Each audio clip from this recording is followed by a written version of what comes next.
मुख्यमंत्री जी यात्रा पर क्या रहेगा सर? यात्रा पर हम एक बार जरा घूमेंगे जी, तो हम सोच रहे हैं कि 5 जनवरी से शुरू करेंगे तो शुरू करेंगे। हमने बता दिया है तो उसी के बारे में आजकल में उसकी पूरी तैयारी और सभी जिलों से बात करके ही लोग फाइनलाइज कर देंगे उसका एक एक प्रोग्राम। तो क्या क्या करना है हर जगह देखने भी जाएंगे, कुछ खास चीज भी जहां काम हुआ है उसको भी देखेंगे, कहीं कोई कठिनाई है वो भी देखेंगे। जगह जो मुकदमा था एक बार फिर से वो जांच करेगी। क्लोज हो चुका था, केस ओपन हो गया है। क्या कहेंगे? फिर से जांच सीबीआई ने एक बार फिर से केस ओपन किया है लालू जी पे और ये सोच लीजिए ना आप लोग, यही अब समझ लीजिए कि क्या हो रहा है। अब हम लोग फिर साथ आ गए इसलिए हो रहा है, और क्या हो रहा है।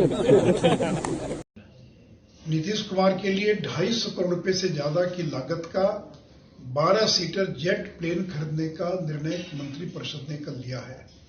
नीतीश जी, इस 250 करोड़ के जेट प्लेन का इस्तेमाल कहां होगा? दरभंगा, पूर्णिया, पटना, गया, इनको छोड़कर वो प्लेन कहां जाएगा? बिहार में कोई ऐसा रनवे नहीं है इन 4 जगहों को छोड़कर जहां पर कि जेट प्लेन लैंड कर सके। तो आखिर इसका मकसद क्या है? इसका मकसद एकमात्र है कि आपका जो सपना है जो कभी पूरा नहीं होने वाला प्रधानमंत्री बनने का, तो विपक्षी दलों को एक करने की जो देशव्यापी दौरा करने की आपकी जो योजना है, उसी में बिहार के गरीबों के धन के उन्हीं के पैसे का इस्तेमाल इस प्लेन को खरीदने के लिए किया जाएगा। नीतीश जी, अभी तो आपके पास प्लेन है ही। जब बूटा सिंह बिहार के राज्यपाल थे तो 2005 के अंदर और 6 सीटर किंग एयर नाम का प्लेन खरीदा गया था। वो तो अभी भी ऑपरेशनल है, वो तो अभी काम कर सकता है।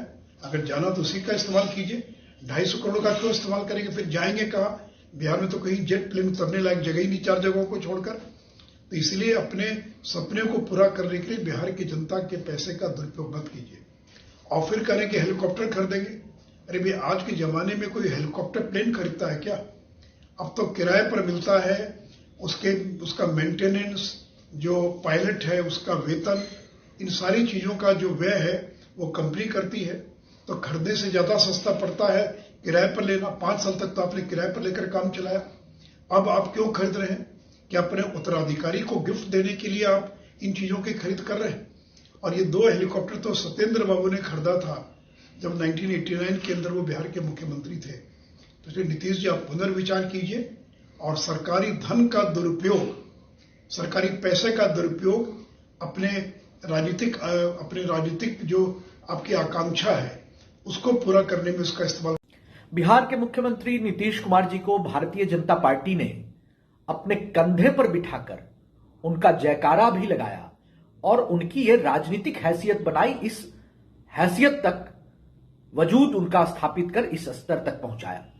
लेकिन नीतीश कुमार जी को यह मंजूर नहीं था। वे लालू जी की गोद में बैठ गए और लालू जी के दरबार में हाजिरी लगाने के बाद जो नई सरकार बनाया है उन्होंने, तो 17 सालों में उन्होंने 14 यात्राएं बिहार की। अब फिर से यात्रा पर जा रहे हैं। नीतीश कुमार जी क्या कहेंगे बिहार की जनता को? किन नीति नैतिकता सिद्धांत की बात करेंगे?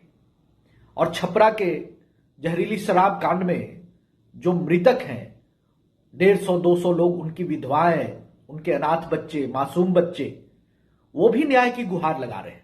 क्या उनको मुआवजा मिलेगा? जो छात्र जो सीटीईटी, बीटीईटी पास करके जो नियुक्ति की बाट जोह रहे हैं, उनको नीतीश कुमार जी क्या कहेंगे? और फिर बीपीएससी के बाद जिस तरीके से बीएसएससी की परीक्षा के 3 पालियों के पेपर लीक हो गए, इतनी बड़ी संख्या में लाखों छात्र नौजवानों के साथ नीतीश कुमार जी क्या संवाद करेंगे? उनके पास कहने के लिए क्या बचा है कि वो अब दीवा स्वप्न देख रहे हैं? 10 सीटर जेट इंजन वाला प्लेन खरीद रहे हैं, हवाई यात्रा करेंगे, देशाटन करेंगे। नीतीश कुमार जी के पास अब कहने के लिए कुछ भी नहीं बचा है। नीतीश कुमार जी यदि यात्रा करते हैं, बिहार की यात्रा जो उनकी आदत रही है, यात्रा करते हैं, तो हम लोग भी उनके यात्रा के पीछे चलेंगे और उनके चीजों को जनता के बीच में बताने का काम करेंगे। उनका पोल भी खोलेंगे। तो उन्होंने विकास नहीं किया। हमारे नौजवान आज भी बेरोजगार है। एसटीईटी के 80,000 जिसको गारंटी दिया था नीतीश कुमार जी की सरकार ने 2021 में, वो आज तक बहाल नहीं